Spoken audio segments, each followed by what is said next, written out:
The sun streamed through the white curtains of Laura's house, as if even the light itself wanted to join in the daily spectacle. The influencer smiled for the camera, adjusting the perfect angle to capture a spontaneous breakfast with her children. Her dog, Buddy, posed nearby, wearing a blue tie that matched the children's outfits. Everything looked impeccable, carefully planned for digital consumption. Across town, Marco watched his sister's story with a mixture of weariness and resignation.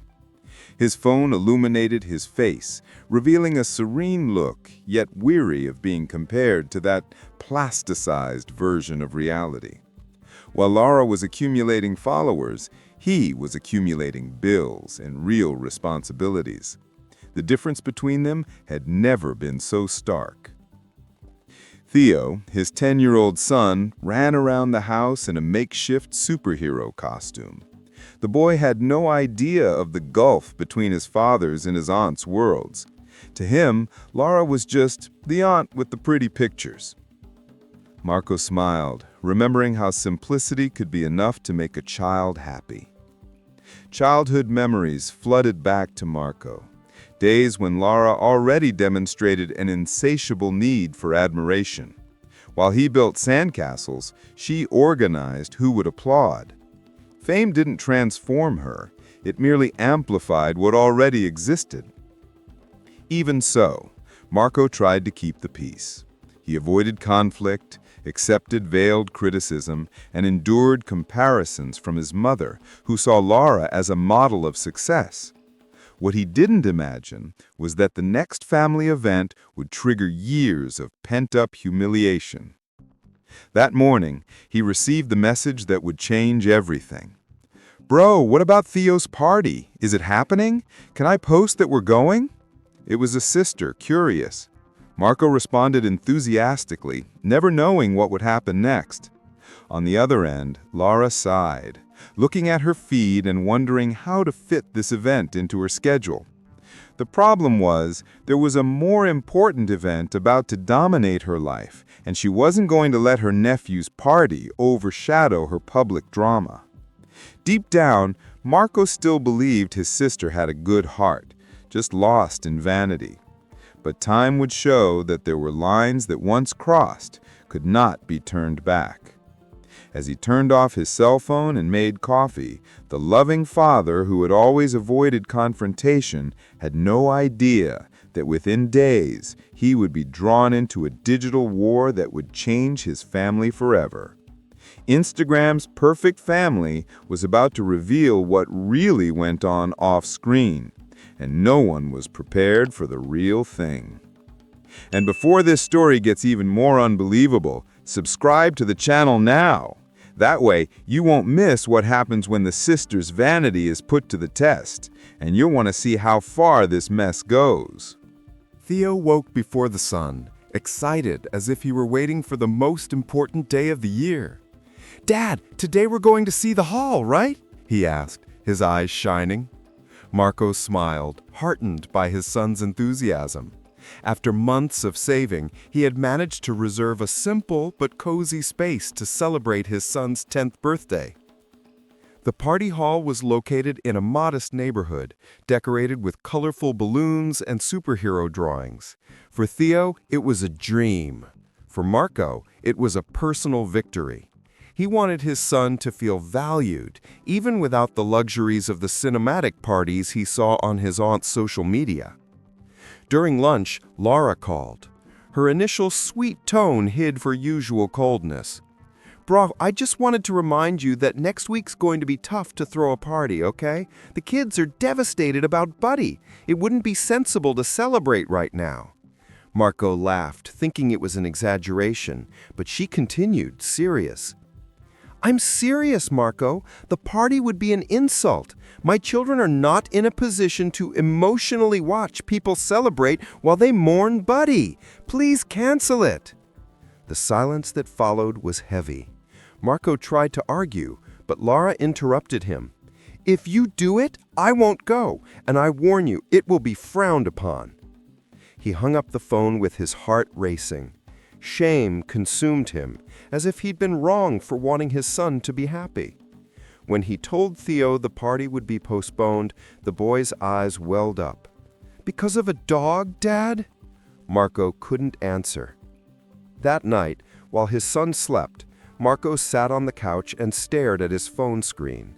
Laura's posts about dog grief were everywhere. Emotional videos, sad songs, trending hashtags. She had turned her loss into a spectacle. Something inside him began to shift. A spark of indignation ignited.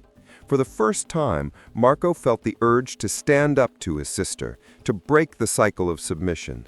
Love for his son overcame his fear, and while Laura slept dreaming of likes and engagement, Marco made silent plans. He didn't know how yet, but Theo would have his party, and it would be unforgettable.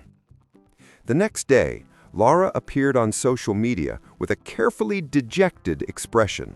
The framing, the tears, the mournful soundtrack, all meticulously crafted.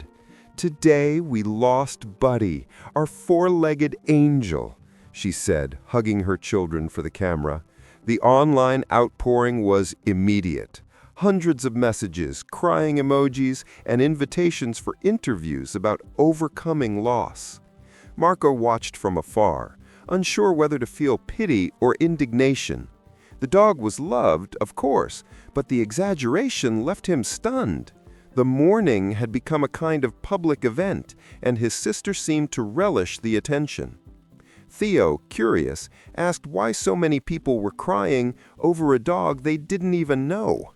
"Because your aunt is famous, son, and people like to get emotional about what they see online," Marco replied, trying to close the subject. But deep down, something was eating away at him. That act was taking away even the true emotions of his own family. It was all appearance. It was all performance. While Laura received flowers and condolence baskets from partner brands, Marco tried to calm Theo, who was still mourning the canceled party. "Can we have another one, Dad? It doesn't even have to be big." The boy's request broke Marco's heart, and he felt a knot in his stomach. Laura, for her part, seemed increasingly involved in the spectacle. She published old photos of Buddy, organized tributes, and even announced a symbolic wake in a room reserved especially for the dog. The absurdity became real, and Marco could hardly believe what he was reading. In the family group, the news exploded. Some thought it was an exaggeration. Others praised Laura's sensitivity. Marco, silent, simply observed. He knew that somehow this event would be the limit of his patience. That same night, he received a short message from his sister. "I've already reserved the hall for the wake. I hope you'll respect the moment and not do anything inappropriate." Marco's blood boiled. It was the same hall he'd rented for Theo's birthday. Suddenly, anger mixed with clarity. It wasn't just about a dog or a salon. It was about years of humiliation, about a self-respect he'd set aside to avoid fights. For the first time, Marco realized that submission was also a choice. He wouldn't sleep that night. Staring at the ceiling, he began to formulate a plan, not for revenge, but for liberation. And this time, he wouldn't ask permission to be happy. The next day, Marco called the venue manager. "Do I still have the date reserved for my son's party?" he asked, trying to keep his voice calm. The man confirmed it, but explained that Laura had paid an extra fee to change the event. Marco took a deep breath and smiled. "Well then, I'll keep the original date. We'll have 2 celebrations. Seems fair." The idea sounded absurd, yet liberating. Marco began organizing the party discreetly, enlisting the help of close friends. Balloons, cake, party favors, everything simple, but done with care. He didn't want to humiliate his sister. He wanted to show that joy and respect could coexist. Meanwhile, Lara dedicated herself to the dog wake. She ordered floral arrangements, hired photographers, and even had a banner made with the phrase, "Goodbye, Buddy, eternal love." The event would be broadcast live to her followers. Marco watched it all with a mixture of disbelief and irony. His mother called, concerned. "Son, don't provoke your sister. She's very upset." Marco replied calmly, "Mom, I don't want to provoke her. I just want my son to have the right to celebrate his birthday." The woman sighed, realizing her son had finally changed his tune. In the days leading up to the event, tension mounted. Lara posted tearful videos talking about respecting the pain of others, never imagining what was to come. Theo, on the other hand, lived in silent joy, helping his father choose the party colors and the cake flavor. The night before, Marco spent hours preparing everything. He asked the decorator to arrive early and confirmed every detail. The room would be the same, but the purpose was completely different. He felt that, more than a party, this would be a statement. On the morning of the big day, Lara woke up early, dressed in black, and looked at herself in the mirror with satisfaction. She was ready for drama. Marco, meanwhile, put on a simple shirt and helped Theo fix his hair. "Today's your day, son." The hall opened at 10. On one side, flower crowns and photos of the dog. On the other, colorful balloons and laughing children. The contrast was so absurd that it seemed a living metaphor for the difference between the brothers. And when Lara arrived, ready for her melancholic event, she was greeted by the loud sound of children's music and the enthusiastic cry, "Happy birthday, Theo!" The impossible had happened. The entire room stopped for a moment. Lara stood motionless, clutching the flower arrangement she was carrying for the dog's makeshift altar. The silence that followed lasted only a few seconds, soon broken by the sound of laughter and children's music. Marco, at the back of the room, pretended not to see his sister, focused on lighting the candles on the cake. Lara's guests looked around, confused. On one side, a table with portraits of Buddy and a large banner reading, "Goodbye, our angel." On the other, a dance floor filled with balloons and children running around. The scene bordered on the surreal. Theo, not understanding the adults' discomfort, just smiled. Lara walked up to her brother, her face flushed with anger. "Are you crazy? Are you mocking my grief?" Marco took a deep breath. "No, Lara, I'm just celebrating my son's life. The room is big enough for joy and longing to coexist." His calm tone disarmed her even more than a shout. "That's disrespectful," she retorted, while a few people discreetly recorded it with their cell phones. "Disrespectful is canceling a child's birthday party because of a dog," Marco replied without raising his voice. The response went viral within hours. Rafael, Lara's husband, tried to intervene. "Honey, maybe you can work this out later." But she ignored him, focused on maintaining control of the situation and the narrative. "You've always been jealous, Marco. You want to show off at my expense." He smiled wearily. "If I wanted to show off, I would have learned to use a filter by now." The crowd, divided between the party and the wake, began to mingle.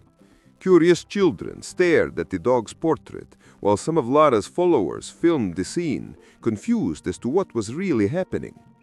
The confusion became an attraction in itself. Theo ran to his father and hugged him, laughing. "You're amazing, Dad. Best birthday ever." Marco held his son tightly, feeling the weight of the words. For the first time in years, he didn't feel inferior to his sister. He felt free. As Lara shouted orders, trying to reorganize her event, chaos ensued. The duality between artificial grief and genuine joy was impossible to ignore. And without realizing it, Lara had just lost something much more valuable than followers: the silent respect of everyone around her. The next morning, videos of the children's wake were already circulating on all social media platforms. Hashtags like Festa do Buddy and Birthday Against the Horror went viral. Some laughed at the situation, others criticized Marco, but most asked, Who holds a wake for a dog in a party hall? The public judgment began, and it wasn't against him. Marco woke up to dozens of messages. Some friends congratulated him. Others asked if he'd planned it on purpose. He denied it, but deep down, he knew fate had helped him.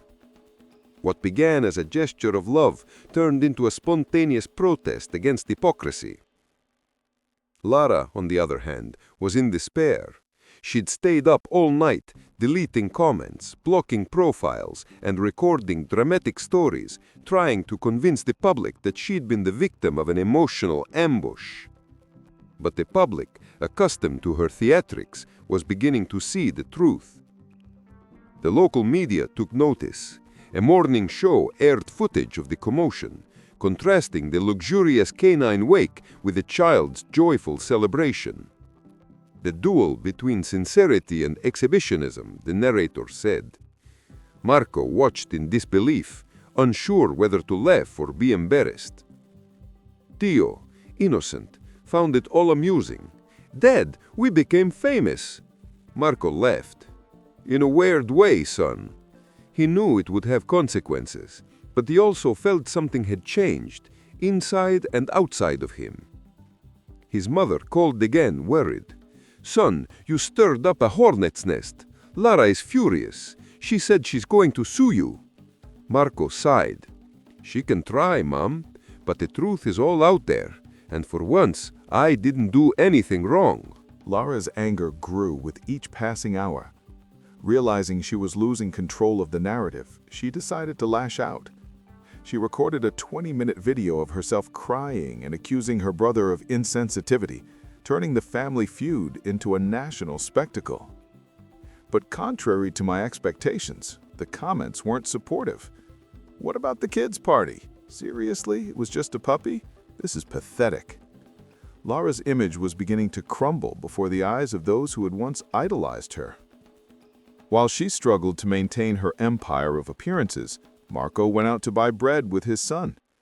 The simplicity of that morning, Theo's laughter, the smell of coffee, was worth more than any follower. And without realizing it, he had taken the first step towards freeing not only himself, but his entire family from the prison of perfect. The social media coverage grew by the hour. Lara desperately tried to contain the damage, but videos of the chaos spread at an uncontrollable rate. Marco, on the other hand, remained silent. He knew any word could be distorted, so he preferred to let the suits speak for themselves. His serenity contrasted with his sister's desperation. Theo couldn't stop smiling. The boy showed his friends the party favors and excitedly recounted every detail. For him, that day would be remembered as the best birthday ever. Marco, watching his son, realized he had done the right thing, not out of revenge, but out of love. While Lara posted dramatic rants, Marco received messages of support from people who identified with his attitude. "You did what everyone wanted to do," read one comment. "Finally, someone showed the other side of perfection," said another. For the first time, he felt he wasn't alone. Even so, there was concern. He knew his sister was capable of anything to regain control. And as if confirming his hunch, Lara called a virtual press conference with journalists and influencers to tell her side. The goal was clear, to make Marco the villain of the story. The news reached him through a friend. Marco laughed. "Let her speak. The more she tries to appear perfect, the more she shows otherwise." Curious, Theo asked if his aunt was angry. "A little," his father replied with a sad smile. "But sometimes people get angry when the truth comes out." Meanwhile, the video of the cake and the children running around went viral. A famous blogger shared it with the caption, "True joy conquers any theater." The phrase gained traction and, unintentionally, transformed Marco into a symbol of authenticity. Lara was freaking out. Sponsors began to quietly back away, fearing their brands would be associated with controversy. With each contract loss, she recorded more stories, trying to prove she was still going strong. But the internet had already chosen its side. Raphael tried to warn her. Honey, maybe it's time to take a break from social media. She looked at him, offended. Are you going to abandon me too? He sighed. No, Lara, but maybe you should look at who's left. That night, Marco cleared all notifications and lay down next to Theo. For the first time in a long time, he slept peacefully, without guilt, without fear, and without having to pretend. And while he rested in peace, his sister planned retaliation. 2 days later, Lara went live with over 100,000 people watching. She cried, sobbed, and called herself a victim of family cruelty. She displayed old messages from her brother out of context and tried to rebuild her image as a martyr. But something was different. The audience no longer reacted with compassion. The comments were cold and full of irony. That's acting, someone wrote. She only cries when the camera's on, commented another. For once, the audience seemed immune to her drama. Lara noticed and lost control. She screamed, blamed Marco, blamed the world, and even blamed people's envy. The show, which was supposed to save her, ended in fiasco. Meanwhile, Marco was surprised by reporters at his door. They wanted statements, answers, headlines. He refused them all, saying simply, I have nothing to prove. I just want to live in peace with my son. This simple and honest phrase was repeated on dozens of websites and won even more public support. Theo watched the commotion on television, curious. Dad, why are you guys fighting so much over a party? Marco replied calmly, because some people forget that real life is more important than the internet. The boy nodded, and that innocent exchange would become one of the most shared lines in history. As the truth spread, the family began to fracture. Their mother called, crying, begging them to stop the scandal. You're destroying yourselves in public. Marco tried to reassure her, but knew nothing he said would reach Lara. She was already too consumed by her own narrative. Raphael, increasingly exhausted, left the house for a few days. The press reported the separation as a marital crisis due to an online controversy. Lara reacted furiously, recording more videos, but now no one watched them all the way through. On the other hand, Marco decided to do something unexpected. He organized a fundraising campaign for animal shelters, dedicating the effort in memory of Buddy. The gesture disarmed even his harshest critics and touched thousands of people. While Lara tried to defend herself, Marco returned the focus to what really mattered. Networks began comparing them. On one side, the show, on the other, the action. The contrast was so stark that Lara's own narrative crumbled. In less than a week, the brother she called envied and insignificant had become a true symbol, and ironically, without having to post a single photo. The chaos was just beginning, but for the first time, Marco wasn't afraid. Lara's feed became a battlefield. Each new post drew a barrage of criticism, irony, and memes. Brands began officially withdrawing their ties, one by one, posting discreet statements. The perfect influencer had lost control of her image. Marco silently watched his sister's downfall with a mixture of shock and compassion. He didn't want to see her destroyed. He just wanted her to stop hurting others for the sake of appearance. But the internet was relentless. The audience that had once idolized her now reveled in her downfall. Lara, desperate, tried to rebuild her digital empire by responding to comments with irony and anger. Theo, oblivious to the drama, played in the backyard with a dog Marco had adopted from a shelter. I'm going to name him Buddy too, the boy announced, laughing. Marco smiled. His son's purity was a constant reminder that there was still beauty amidst the chaos. At home, his mother called, distressed. Marco, your video helping the shelter is everywhere. People are calling you a hero. I sighed. Not a hero, Mom. Just someone tired of being silent. The simplicity of his answer touched more hearts than any rehearsed speech. Meanwhile, Lara sank deeper and deeper into her own abyss. She spent hours scrolling through comments, crying and plotting revenge on her brother. She recorded new videos declaring she had been betrayed by her own family, but now her voice trembled, lacking its former brilliance. Raphael, back at home, tried to help her reflect. "Lara, maybe this is a sign, a new beginning." She looked bitterly. "Do you also think I deserve this?" He hesitated. "I think you need to stop living to be loved by strangers." She stood, unable to hear. Marco continued to avoid giving interviews. "Silence speaks louder," he told his friends. But the public interpreted his reserve as dignity. Within days, he became an unwitting symbol of authenticity, an anti-influencer exalted by those tired of online falsehoods. Magazines began publishing comparisons, the morning influencer versus the father of truth. The polarization was complete. Lara had become an example of what the digital world despised, while Marco, unwittingly, represented what it sought. But amidst the quiet glory, Marco felt something tighten in his chest. He didn't want to win a war against his own sister. He just wanted peace, something that might never be possible between them again. And in the distance, Lara prepared the final blow, a face-to-face confrontation. The opportunity arose when a TV station proposed a joint interview. An emotional reunion between brothers, the invitation read. Marco immediately declined, but Lara accepted and pressured the program to insist.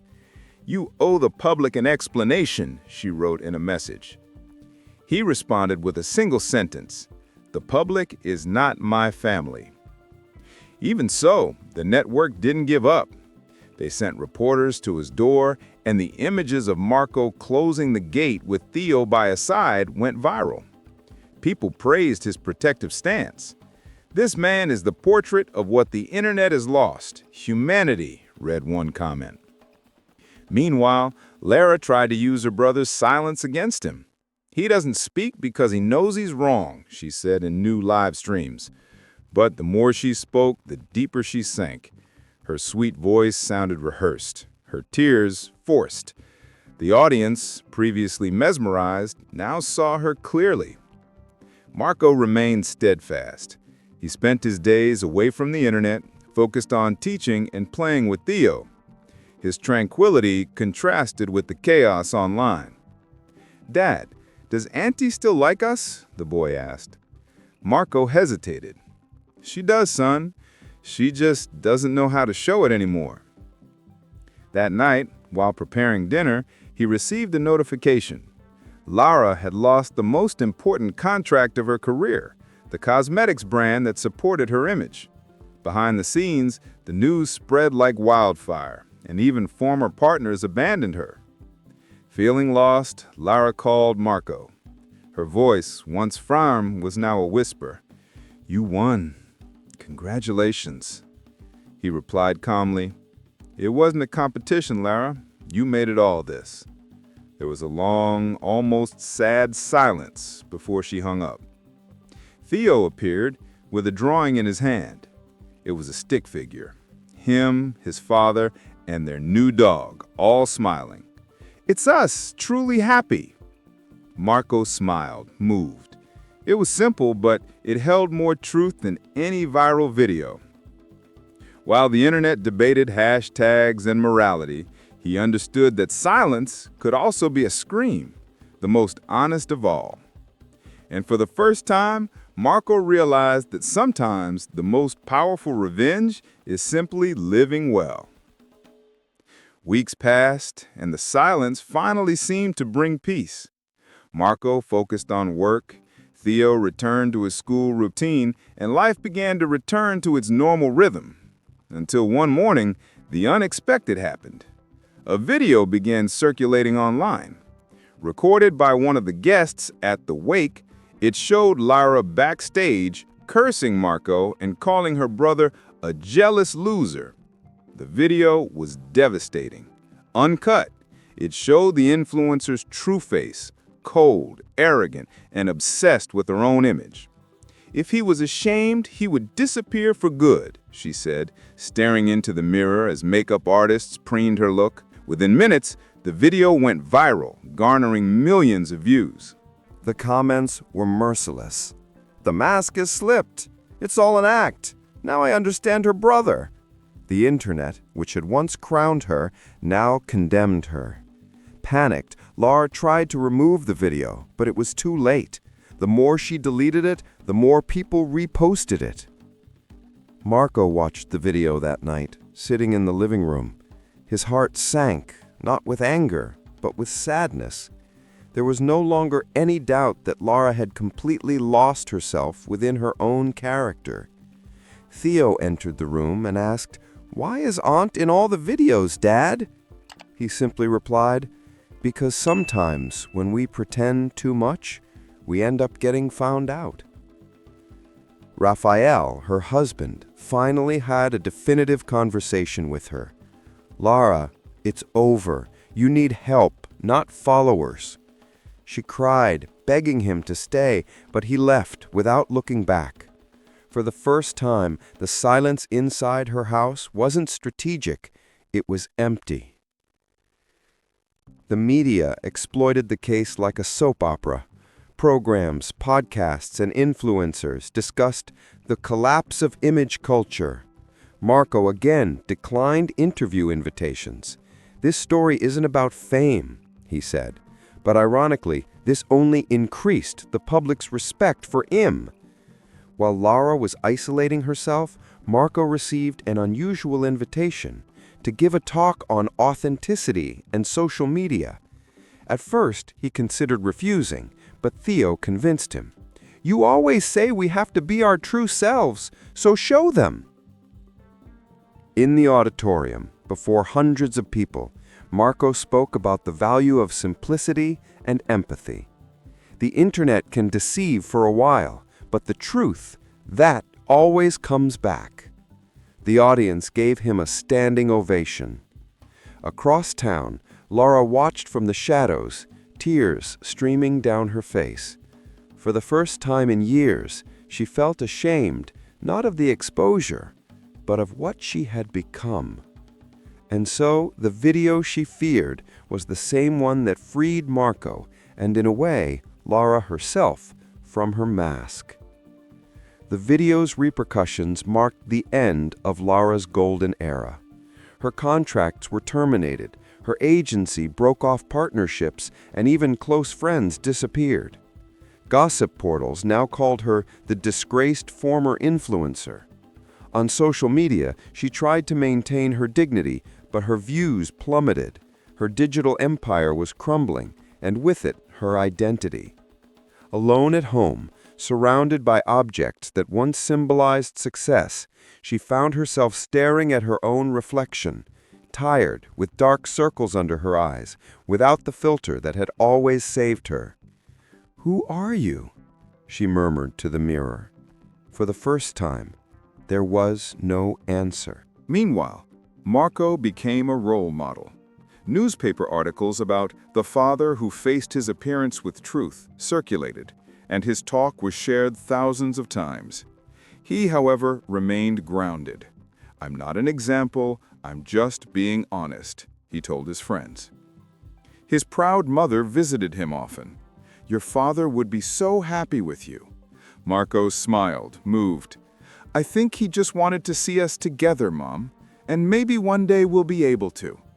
Deep down, he still believed in his sister's redemption, even after everything. Raphael, now separated, sought out Marco. "She's not doing well. She won't leave the house, she won't eat, she just cries. Maybe you should talk to her." Marco hesitated. "After everything, do you think she wants to listen to me?" Raphael shook his head. "Maybe not, but she needs to."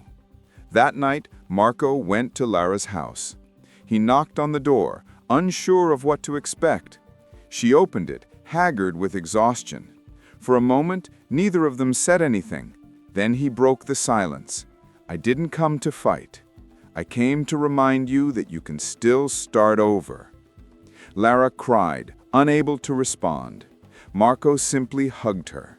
There was no immediate forgiveness, but there was something more powerful: empathy.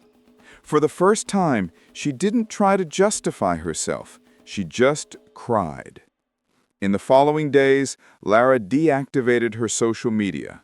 She disappeared from the radar. The silence she once used to manipulate was now an attempt at healing. Marco, on the other hand, continued living normally, seeking no glory, only peace. And so, the fall of the Queen of Appearances marked the birth of a new woman, imperfect, lost, but finally human. Months passed. Lara stayed away from social media, trying to rebuild a life away from the spotlight. Marco, now more relaxed, had grown accustomed to the teaching routine and the unexpected attention his story still received. But one morning, an email changed everything. A TV production company wanted to turn the case into a documentary. Lara had agreed to participate and wanted Marco to participate too. He considered refusing immediately, but something nagged at him. Perhaps it was the desire to close the loop, to say what he'd never had the chance to say. So, reluctantly, he accepted. On the day of the recording, the reunion was tense. Lara looked different. No makeup, her hair natural, her gaze more human. The cameras rolled. The journalist began cautiously. "The public wants to understand. Have you forgiven each other?" Lara took a deep breath, looked at her brother, and said, "I tried to control everything in my life, even what wasn't mine, and I lost what mattered most, my family." Marco, with tears in his eyes, replied, "Fame didn't destroy you, Lara. It just showed you who you stopped being." The silence that followed was heavy and sincere. There was no longer anger, only regret. The cameras captured a rare moment. Two brothers, stripped of masks, trying to recognize each other amidst the rubble. Lara apologized publicly, not with staged tears, but with vulnerability. "I wanted to be admired, and I ended up being hated. He just wanted to be a good father, and he ended up being an example." The audience, watching from home, was moved. It was the end of a spectacle and the beginning of a confession. When the recording ended, Marco approached. "I think we can stop fighting now." She smiled, weak but genuine. "I just hope I can live without the applause." He replied, "Real life applauds in silence." As they left the studio, reporters tried to capture footage of the reunion, but Marco declined interviews. "The story has already been told. The rest is just life happening." Lara, beside him, didn't attempt to pose. She simply walked, peacefully for the first time. In the following days, the documentary episode went viral, but with one difference. No one laughed, no one attacked. People simply reflected. What began as gossip became a mirror. And for the first time, Lara felt proud of a story told without filters. The documentary had a much-anticipated impact. Schools, programs, and campaigns began discussing the impact of online life and the pressure to be perfect. Marco was invited to speak again, this time alongside psychologists and educators. He spoke about empathy and authenticity, always with humility. "I didn't want to teach anyone anything. I just wanted to be a father." Theo accompanied him to some of the performances, delighted by the people's admiration. "Dad, you're famous now," he joked. Marco laughed. "Famous is the one who can sleep in peace, son." The simplicity of this phrase became one of the most shared quotes from the event. Meanwhile, Lara was finding her own path. Working at an animal rehabilitation NGO, she began to understand the value of silence and genuine care. Helping without cameras, without likes, made her feel alive again. The fame had left, but her heart was beginning to return. Raphael, now her ex-husband, visited her one day. "You look different." She replied, "For the first time, I am different." He smiled. "I hope it stays that way." It was the most sincere goodbye the two had ever exchanged. Marco, for his part, realized that time healed more than distance.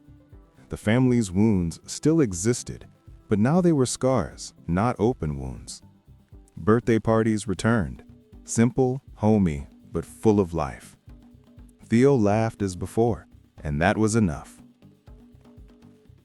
One morning, A news report highlighted a new trend on social media, the hashtag #NoTruthFilter movement, inspired by the brothers' story.